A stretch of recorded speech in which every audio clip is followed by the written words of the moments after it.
The Wind in the Willows, written by Kenneth Grahame, illustrated by Robert Ingpen.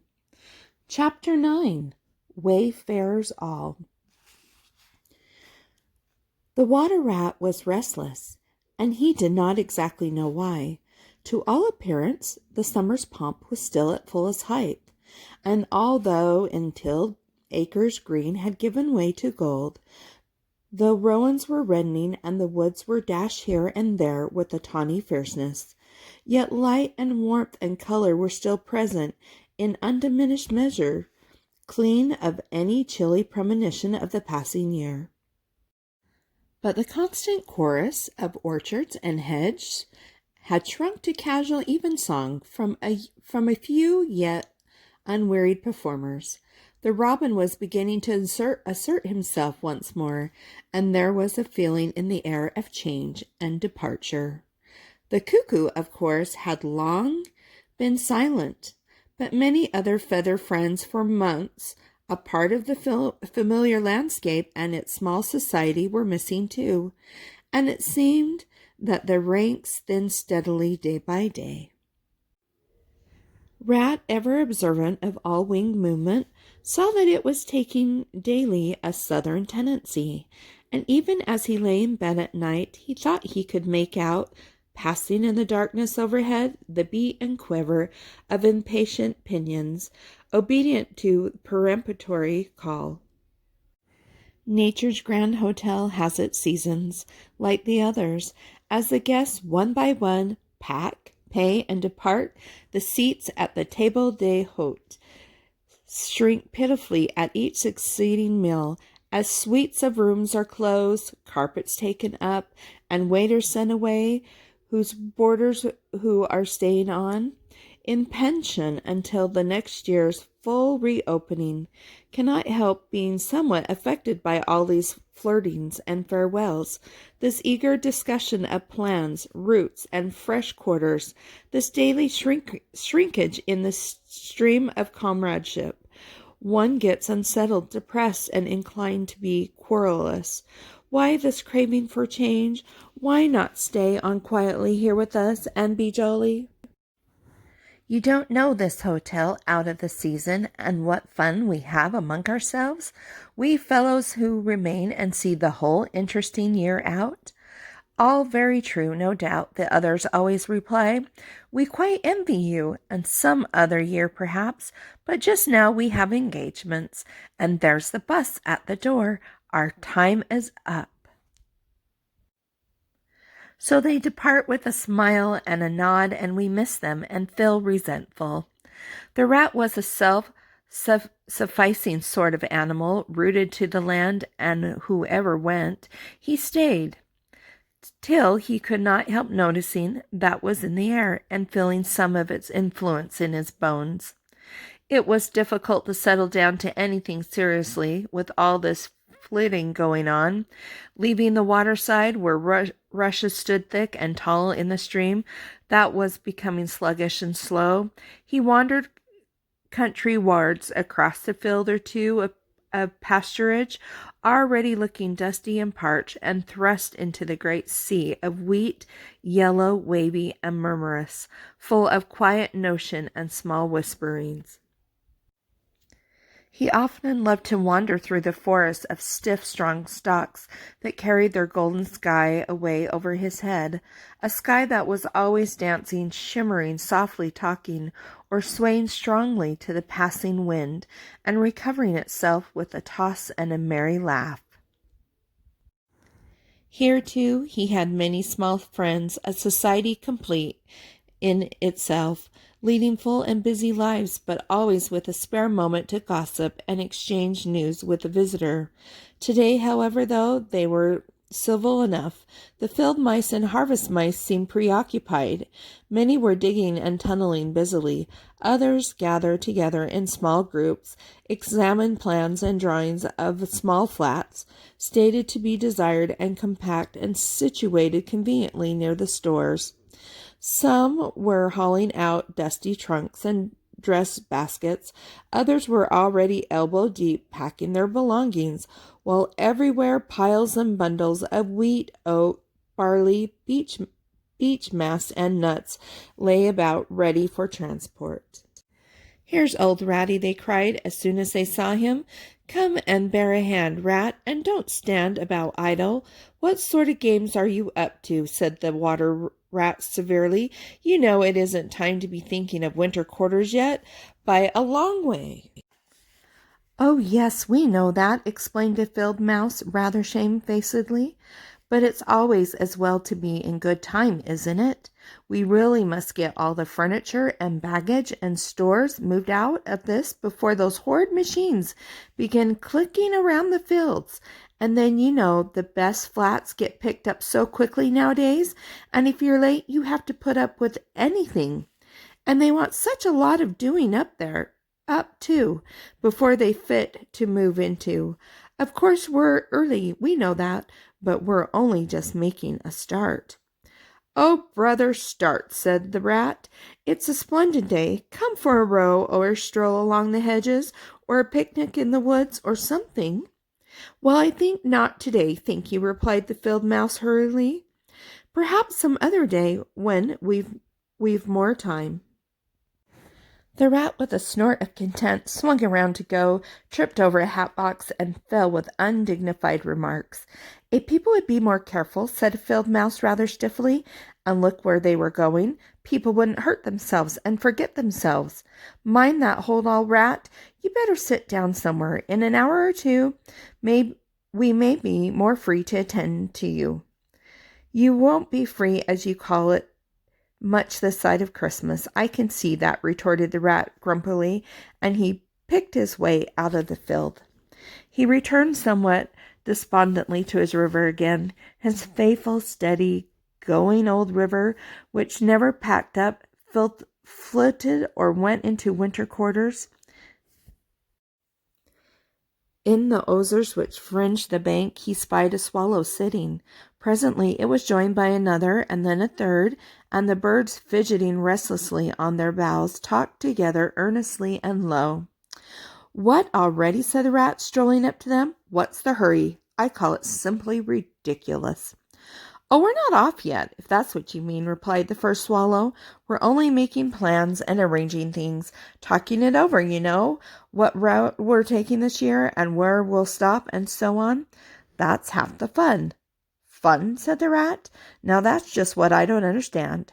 If you've got to leave this pleasant place and your friends who will miss you and your snug homes that you've just settled into, why, when the hour strikes, I've no doubt you'd go bravely and face all the trouble and discomfort and change and newness and make believe that you're not very unhappy, but to want to talk about it or even think about it till you really need—" "No, you don't understand. Naturally," said the second swallow. "First we feel it stirring within us, a sweet unrest. Then back come the recollections one by one, like homing pigeons. They flutter through our dreams at night. They fly with us in our overwhelming and circling by days.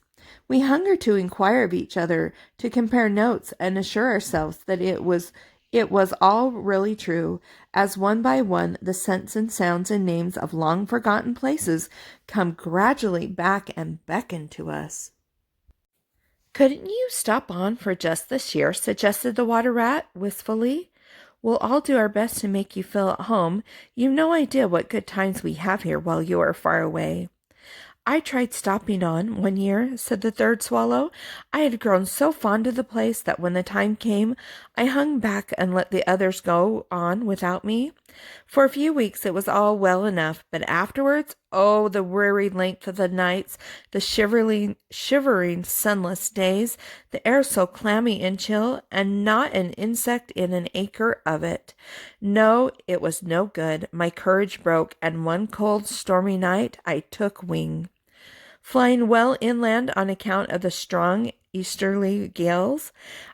It was snowing hard as I beat through the passes of the great mountains, and I had a stiff fight to win through, but never shall I forget the blissful feeling of the hot sun again on my back as I sped down to the lakes that lay so blue and placid before me, and the taste of my first fat insect. The past was like a bad dream. The future was a happy holiday. As I moved southward, week by week, easily, lazily lingering as long as I dared, but always heeding the call. No, I had my warning. Never again did I think of disobedience. Ah, yes, the call of the South, twittered the other two dreamily. Its songs, its hues, its radiant air. Oh, do you remember? And forgetting the rat, they slid into a passionate reminiscence, while he listened fascinated and his heart burned within him. In himself, too, he knew that it was vibrating at last, that chord hitherto dormant and unsuspected. The mere chatter of these southern-bound birds, their pell and second-hand reports, had yet power to awaken this wild new sensation and thrill him through and through with it. What would one moment of the real thing work in him? One passionate touch of the real southern sun? One waft of the authentic odor? With closed eyes he dared to dream a moment in full abandonment, and when he looked again, the river seemed steely and chill, the green fields gray and lightless. Then his loyal heart seemed to cry out of his weaker self for its treachery. "Why do you ever come back then at all?" he demanded of the swallows jealously. "What do you find to attract you in this poor drab little country? And do you think," said the first swallow, "that the other call is not for us too, in its due season? The call of lush meadow grass, wet orchards, warm insect-hunted ponds, and browning cattle, of haymaking, and of all the farm buildings clustered around the house of the perfect Eves?" "Do you suppose," asked the second, "that you are the only living thing that craves with a hungry longing to hear the cuckoo's note again?" "In due time," said the third, "we shall be homesick once more for quiet water lilies swaying on the surface of an English stream." But today all that seems pale and thin and very far away. Just now our blood dances to other music.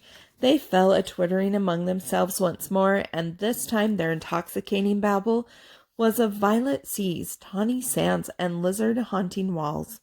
Restlessly the rat wandered off once more, climbed the slope that rose gently from the north bank of the river, and lay looking out towards the great ring of downs that barred his vision further southwards. His simple horizon hitherto, his mountains of the moon, his limit behind which lay nothing he had cared to see or to know. Today, to him, gazing south with a new-born need stirring in his heart, the clear sky over their long, low outline seemed to pulsate with promise. Today the unseen was everything, the unknown the only real fact of life. On this side of the hills was now the real blank. On the other lay the crowded and colored panorama that his inner eye was seeing so clearly. What seas lay beyond, green, leaping, and crested? What sun-bathed coast, along which the white villas glittered against the olive woods? What quiet harbors, thronged with gallant shippings, bound for purple islands of wine and spice, islands set low in languorous waters? He rose and descended river wards once more, then changed his mind and sought the side of the dusty lane. There, laying half buried in the thick, cool underhedge tangle that bordered it, he could muse on the metal road and all the wondrous world that it led to, on all the wayfarers, too, that might have trodden it, and the fortunes and adventures they had gone to seek or found, unseeking, out there beyond. Footsteps fell on his ear, and the figure of one that walked somewhat wearily came into view, and he saw that it was a rat, a very dusty one. The wayfarer, as he reached him, saluted with a gesture of courtesy that had something foreign about it, hesitated a moment, then with a pleasant smile turned from the track and sat down by his side in the cool herbage. He seemed tired, and the rat let him rest, unquestioned, understanding something of what was in his thoughts, knowing, too, the value all animals attach at time to mere silent companionship, when the weary muscles slacken and the mind marks time. The wayfarer was lean and keen-featured and somewhat bowed at the shoulders. His paws were thin and long, his eyes much wrinkled at the corners, and he wore small gold earrings in his neatly set, well-shaped ears.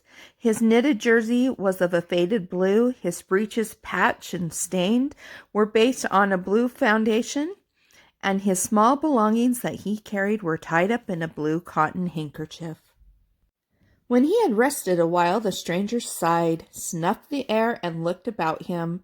"That was clover, the warm whiff on the breeze," he remarked, "and those are cows we hear cropping the grass behind us and blowing softly between mouthfuls. There is the sound of distant reapers, and yonder rises a blue line of cottage smoke against the woodland. The river runs somewhere close by, for I hear the call of a moorhen, and I see by your build that you are a fresh-water mariner. Everything seems asleep, and yet going on all the time. It is a goodly life that you lead, friend, no doubt, the best in the world, if only you are strong enough to lead it." "Yes, it's the life, the only life to live," responded the water rat dreamily and without his usual wholehearted conviction.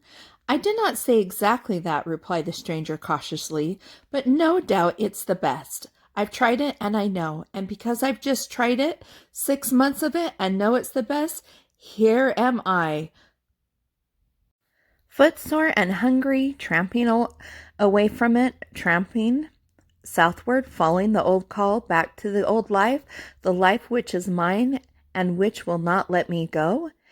"Is this then yet another of them?" mused the rat. "And where have you just come from?" he asked. He hardly dared to ask where he was bound for.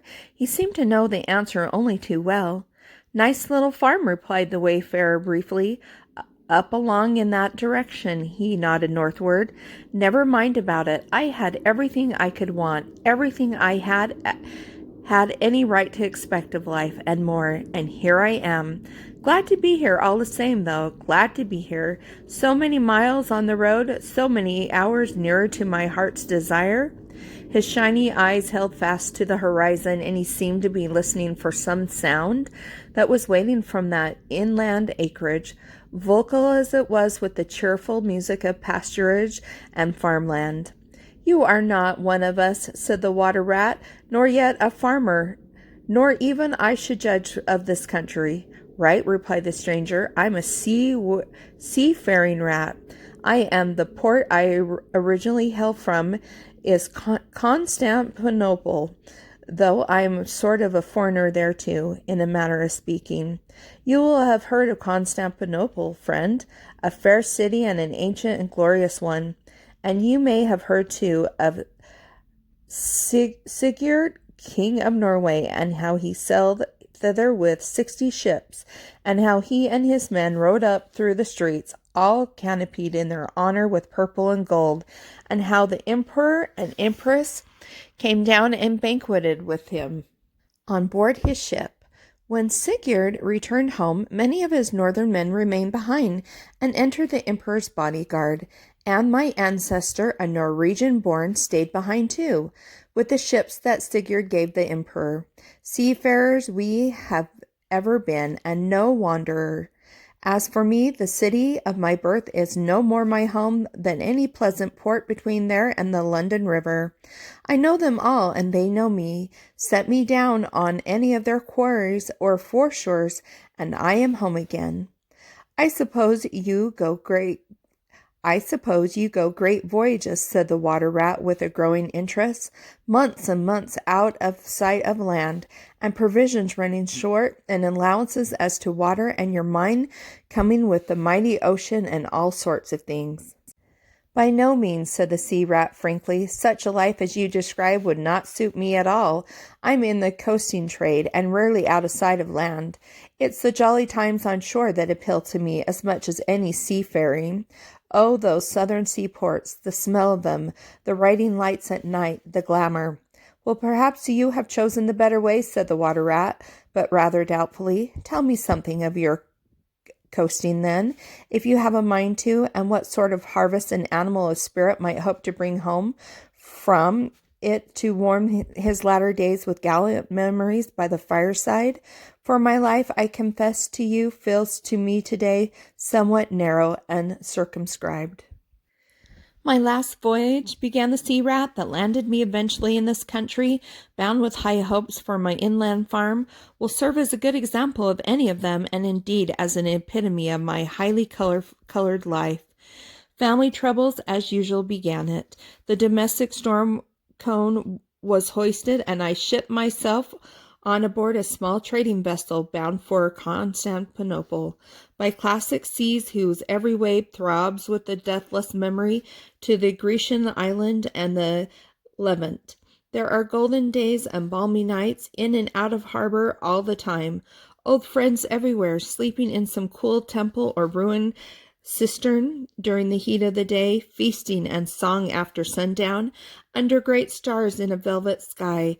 Thence we turned and coasted up the Adriatic, its shore swimming in an atmosphere of amber, rose, and aquamarine. We lay in wide landlocked harbors, we roamed through ancient and noble cities, until at last one morning, as the sun rose royally behind us, we rode into Venice, down a path of gold. Oh, Venice is a fine city, wherein a rat can wander at his ease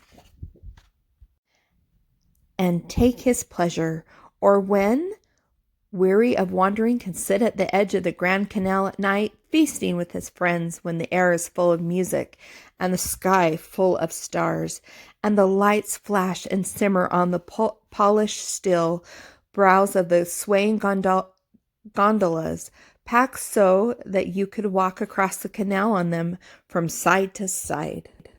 And then the food. Do you like shellfish? Well, we won't linger over that now. He was silent for a time, and the water rat silent too, enthralled, floated on dream canals, and heard a phantom song pealing high between a vaporous gray wave-lapped walls. Southwards we sail again at last, continued the sea rat, coasting down the Italian shore till finally we made Palmero, where I quitted for a long, happy spell on shore. I never stick too long to one ship. One gets narrow-minded and prejudiced. Besides, Sicily is one of my happy hunting grounds. I know everybody there, and their ways just suit me. I spent many weeks in the islands, staying with friends up country. When I grew restless again, I took advantage of a ship that was trading to Sardinia and Corsica, and very glad I was to feel the fresh breeze and the sea spray in my face once more. But isn't it very hot and stuffy down in the hold, I think you called it? Asked the water rat. The seafarer looked at him with the suspicion of a wink. I'm an old hand, he remarked with much simplicity. The captain's cabin's good enough for me. It's a hard life by all accounts, murmured the rat, sunk in deep thought. For the crew it is, replied the seafarer gravely, again with a ghost of a wink. From Corsica, he went on, I made use of a ship that was taking wine to the mainland. We made a lasso in the evening, lay to, hold up our wine casks, and hove them overboard, tied one to another by a long line. Then the crew took to the boats and rowed shoreward, singing as they went, and drawing after them the long bobbing procession of casks, like a mile of porpoises. On the sands they had horses waiting, which dragged the casks up the steep street of the little town with a fine rush and clatter and scramble. When the last cask was in, we went and refreshed and rested and sat late into the night, drinking with our friends. And next morning I took to the great olive woods for a spell and a rest. For now I had done with islands for the time, and ports and shipping were plentiful, so I led a lazy life among the peasants lying and watching them work, or stretched high on the hillside with the blue Mediterranean far below me. And so at length, by easy stages, and partly on foot, partly by sea, to Marseille, and the meeting of old shipmates, and the visiting of the great ocean-bound vessels, and feasting once more. Talk of shellfish!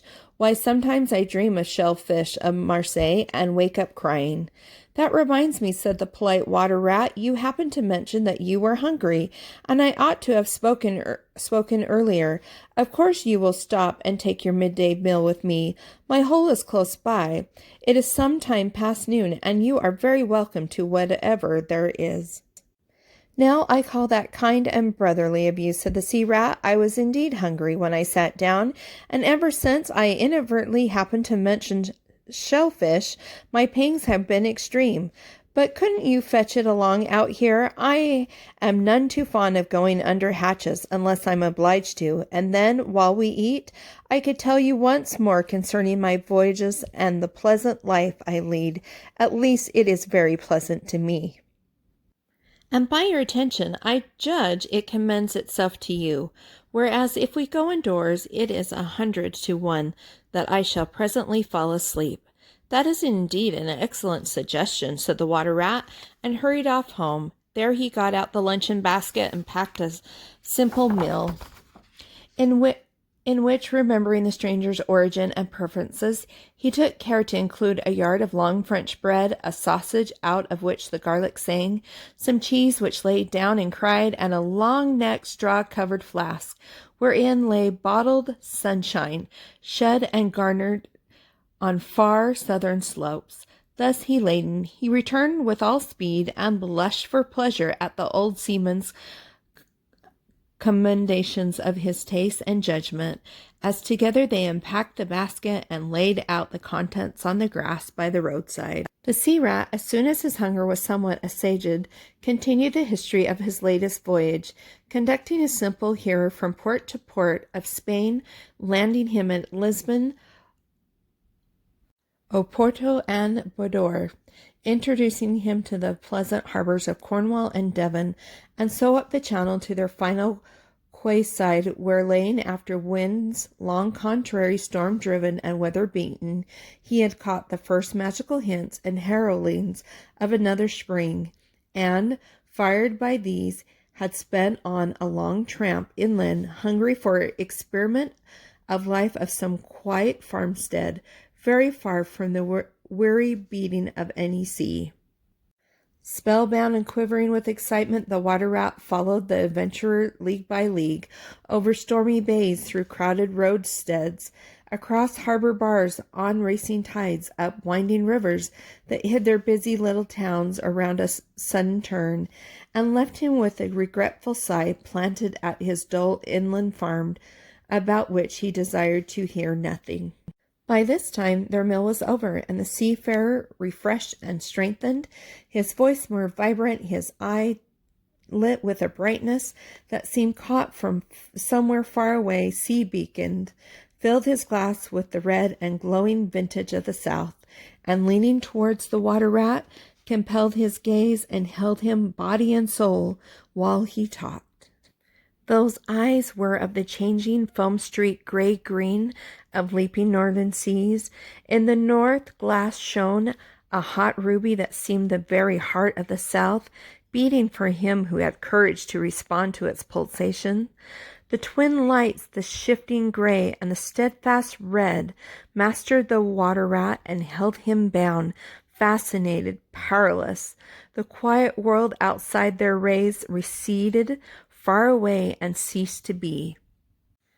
And the talk, the wonderful talk flowed on, or was it speech entirely, or did it pass at times into song? Chanting of the sailors, weighty, the dripping acre, sonorous hum of the shrouds in a tearing northeastern, ballad of the fishermen hauling their nets at sundown against an apricot sky, chords of guitar and mandolin from gondola or caique? Did it change into the cry of the wind, plaintive at first, angrily shrill as it freshened, rising to a tearing whistle, sinking to a musical trickle of air from the leach of the bellying cell? All these sounds the spellbound listener seemed to hear, and with them the hungry complaint of the gulls and the sea mews, the soft thundering of the breaking waves, the cry of the protesting shingle. Back into speech again it passed, and with beating heart he was following the adventures of a dozen seaports, the fights, the escapes, the rallies, the comradeship, the gallant undertakings. Or he searched islands for treasures, fished in still lagoons, and dozed day long on warm white sands. Of the deep-sea fishings he heard tell, and mighty silver gatherings of the mile-long net, of sudden perils, noise of breakers on a moonless night, or the tall bows of the greater liner taking shape overhead through the fog, of the merry homecoming, the headland rounded, the harbor lights opened out, the groups seemed dimly on the quay, the cheery hall, the splash of the hawser, the tread up of the steep little street towards the comforting glow of red curtained windows. Lastly, in his waking dreams, it seemed to him that the adventurer had risen to his feet, but was still speaking, still holding him fast with his sea-gray eyes. And now he said softly, "I take to the road again, holding on southwestward for many a long and dusty day, till at last I reach the little gray sea town I know so well, that clings along one steep side of the harbor. There, through the dark doorways, you can down flight of stone steps, overhung by great pink tufts of valerian and ending in a patch of sparkling blue water. The little boats that lie tethered to the rings and stanchions of the old sea wall are gaily painted of those I clambered in and out of in my own childhood. The salmon leap on the flood tide, schools of mackerel flash and play past quaysides and foreshores, and by the windows the great vessels glide night and day up to their moorings or forth to the open sea. There, sooner or later, the ships of all seafaring nations arrive, and there, at its destined hour, the ship of my choice will let go its anchor. I shall take my time. I shall tarry and bide, till at last the right one lies waiting for me.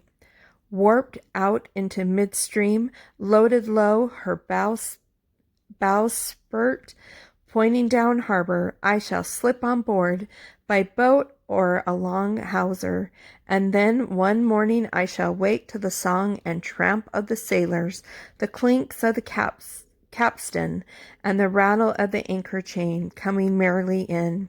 We shall break out the jib and the foresail. The white houses on the harbor side will glide slowly past us as she gathers steering way, and the voyage will have begun.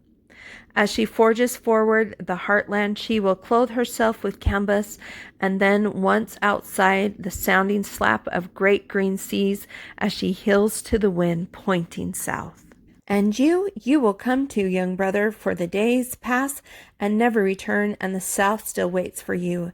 Take the adventure, heed the call, now ere the irrevocable moment passes. 'Tis but a banging of the door behind you, a blithesome step forward, and you are out of the old life and into the new.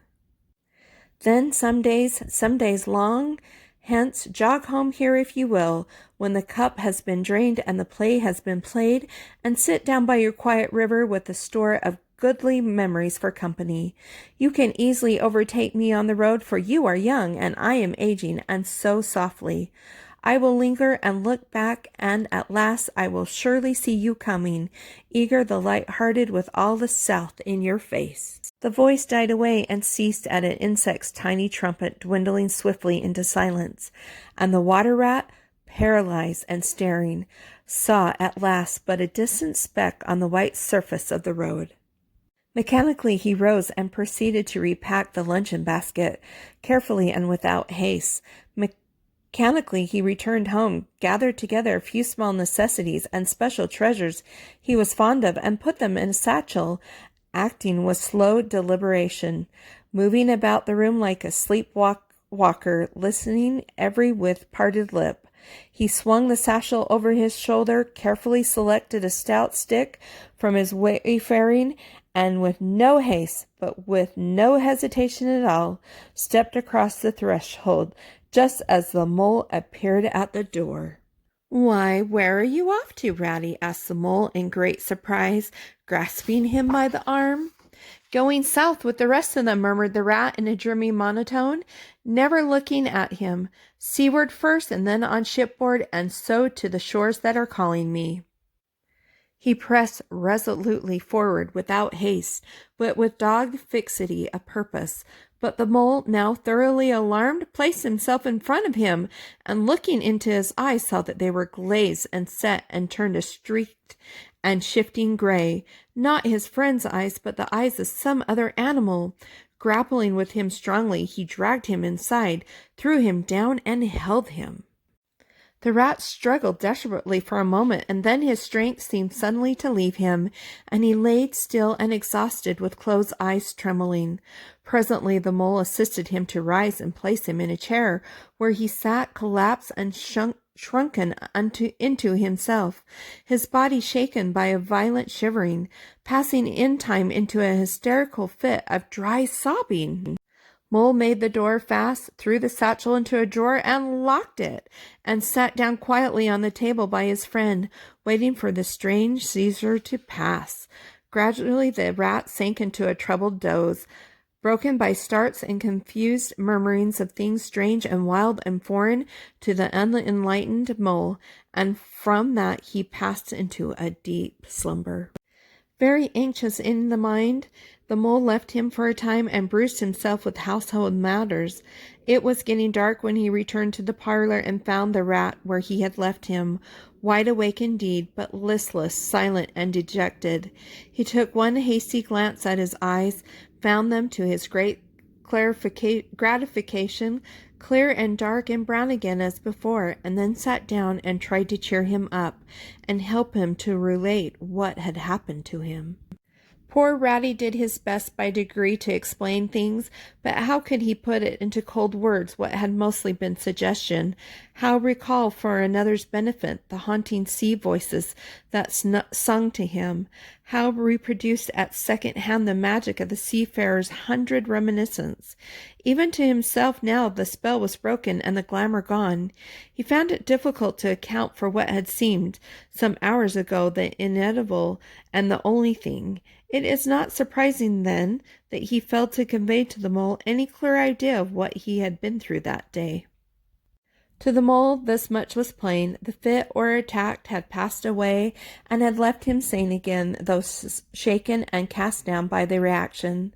But he seemed to have lost all interest for the time in the things that went to make up his daily life, as well in all pleasant forecastings of the altered days and doings that the changing season was surely bringing. Casually then, and with seeming indifference, the mole turned his talk to the harvest that was being gathered in, the towering wagons and their straining teams, the growing ricks and the large moon rising over bare acres, dotted with sheaves. He talked of the reddening apples around, of the browning nuts, of jams and preserves, and the distilling of cordials, till by easy stages such as these he reached midwinter, its hearty joys and its snug home life, and then he became simply lyrical. By degrees the rat began to sit up and to join in. His dull eyes brightened, and he lost some of his listening air. Presently the tactful mole slipped away and returned with a pencil and a few half-sheets of paper which he placed on the table at his friend's elbow. "It's quite a long time since you did any poetry," he remarked. "You might have to have a try at it this evening instead of, brooding over things so much. I've an idea that you'll feel a lot better when you've got something jotted down, if it's only just the rhymes."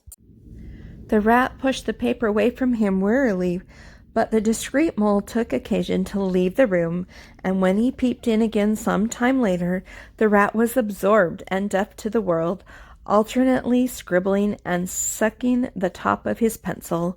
It is true that he sucked a good deal more than he scribbled, but it was joy to the mole to know that the cure had at last begun.